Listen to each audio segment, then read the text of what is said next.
Imagine silence settling like velvet over a dimly lit room. A slow breath, a quiet whisper of destiny drawing a line from nowhere to everywhere.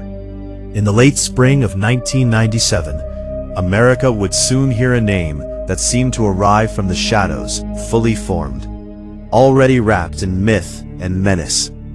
Andrew Cunanan, a name that would slip into headlines, police bulletins, and late-night television speculation. But before the manhunt, before the violence, before the panic that rippled across city streets and seaside towns, there was simply a boy with a restless mind, a quick tongue, and a hunger for a life bigger than the one placed in front of him. He was born into a family that straddled cultures, expectations, and quiet pressures.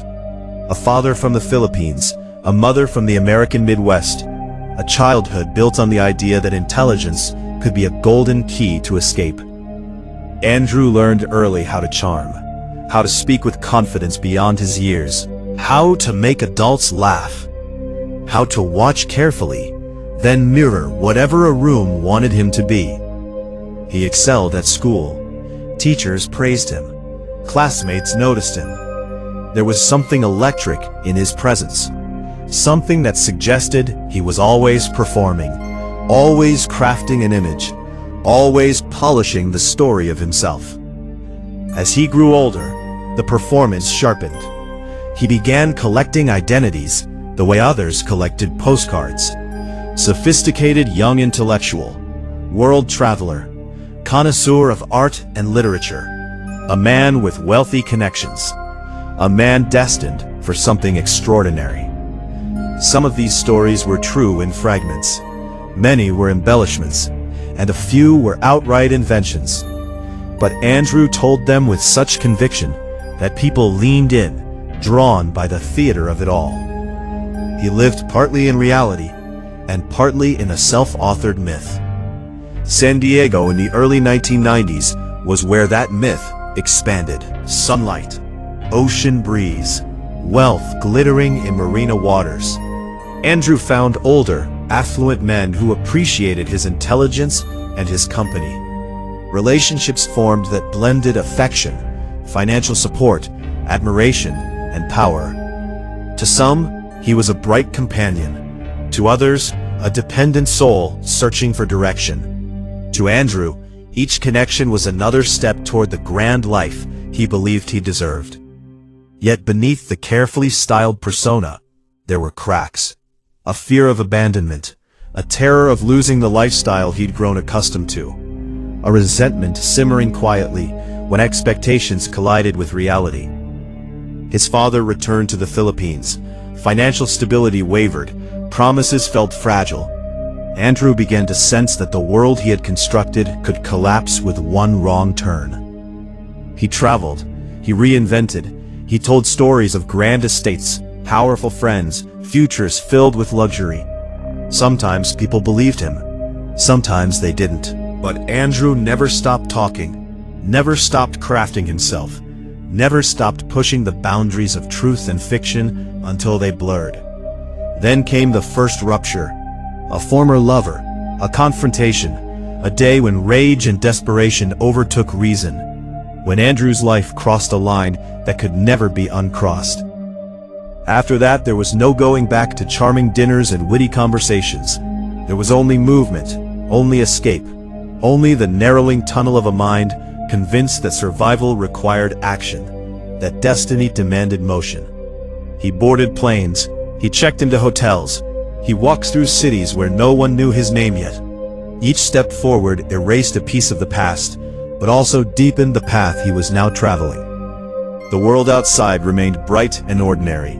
People went to work, cars filled highways, tourists snapped photos in sunlit streets. And somewhere within that normal world, Andrew Cunanan moved like a shadow, invisible until the moment he chose not to be. Police departments began to exchange information. Newsrooms began to whisper. The name started appearing on screens. A young man wanted for questioning. A dangerous fugitive. A face displayed beside a grainy photograph. Suddenly, the performance was no longer his to control. The narrative belonged to the nation watching. He continued moving. Each new place offered the illusion of reinvention. A new name at a hotel desk. A new conversation at a bar. A new chance to be someone else. But the weight of pursuit grew heavier. Helicopters, patrol cars, phone lines buzzing. America had turned its eyes toward him, trying to understand how a seemingly cultured, articulate young man had become the center of a widening circle of violence. In Miami, the air was thick with heat and neon reflection. Ocean waves rolled in endless repetition. Tourists strolled pastel-colored streets. Andrew walked among them, just another face in the crowd, another silhouette under palm trees. Yet the net was tightening. Law enforcement tracked clues. Witnesses came forward. The city became a chessboard, and Andrew its most wanted piece. He spent days moving between temporary shelters, fleeting encounters, half-formed plans. Sleep came in fragments. Food when available. Thoughts racing faster than footsteps. Sometimes he watched television reports about himself, listening to strangers describe who they thought he was. Monster, genius, cold-blooded killer, mystery. He listened without expression, as though hearing a story about someone else. The final days drew closer. The circle narrowed. A houseboat, a quiet neighborhood, a door left slightly ajar. Inside, a mind reaching the end of its road, surrounded by the echoes of choices made and opportunities lost. Outside, the world continued, unaware that a conclusion was moments away. And here, the breath pauses.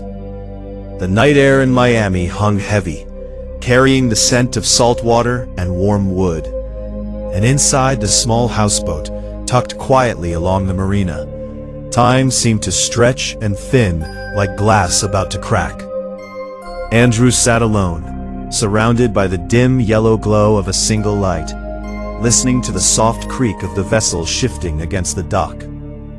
Outside, police units quietly assembled, radios whispering, engines idle, flashlights cutting thin blades of brightness through the dark. The city that had pulsed with music and color only hours before now felt hushed, as if the world itself were holding its breath. Andrew knew the pursuit had reached its end. There were no more names to borrow, no more cities to disappear into, no more stories left to invent. Only the truth, heavy and inescapable, waiting just beyond the door. He thought back to the boy he once was, the student praised for brilliance, the young man admired for charm, the storyteller who could make people believe in impossible futures. He remembered laughter over elegant dinners, the feeling of being chosen, wanted, elevated. He remembered the first lie told just to impress, the second told to survive, the third told because reality no longer felt sufficient. He had built himself a palace of illusion, room by room, until he lived inside it completely. And when the palace began to crumble, he had tried to hold it together with force, with movement, with desperate acts that could never be undone. The weight of those acts now sat beside him, quiet and unmoving, a companion more constant than any lover or friend had ever been. Outside, footsteps shifted, voices murmured. The sound of radios clicked like distant insects. Andrew remained still. There would be no dramatic speech, no final plea, no escape. Only a single choice left to make, the last fragment of control in a life that had spun wildly beyond his grasp. The performance had ended. The audience had arrived. The curtain was ready to fall. In the early hours of May 23, 1997, a single gunshot broke the silence. The manhunt that had gripped a nation ended not with a chase through the streets, not with a public arrest, but in the solitude of a locked room on a floating home. When officers entered, they found the story concluded, the narrator gone, the character erased by his own hand. News spread across television screens and newspapers within minutes. The face that had stared out from wanted posters vanished into stillness. The mystery closed, but the questions lingered. America watched, processed, debated. How had brilliance and ambition twisted into obsession and violence? How had a young man who seemed destined for success instead written himself into tragedy? Experts spoke of psychology, of narcissism, of fractured identity. Journalists traced timelines. Dramatizations followed. The name Andrew Cunanan became part of the cultural echo chamber, referenced whenever the fragile boundary between charm and danger was discussed. And yet, beneath every analysis, every documentary, every retelling, there remained the simple human truth that once, long before the headlines, there had only been a boy trying to become someone extraordinary and losing himself along the way.